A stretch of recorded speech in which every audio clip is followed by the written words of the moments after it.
Ito guys, may isa naman tayong nakita na stonefish. Nakalabas lang yung buhanga niya, yung pinakamukha niya, oh.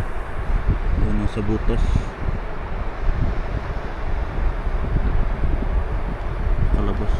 Hindi siya masyadong halata. Pag di mo siya talaga titigan, di mo mahalatang stonefish. Yan, oh.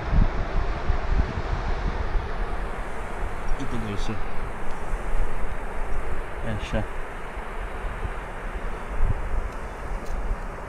So try natin panain itong pangana natin guys. Tamaan natin. Yan.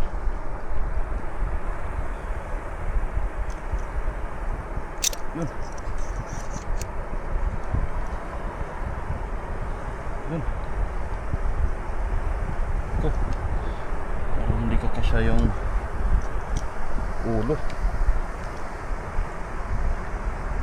Ito natin ang ating pang hila. Yan. Oop. Hila.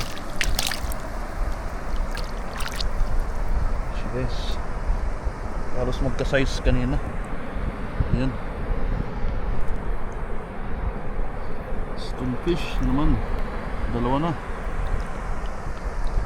Yan ang tsura na guys, oh.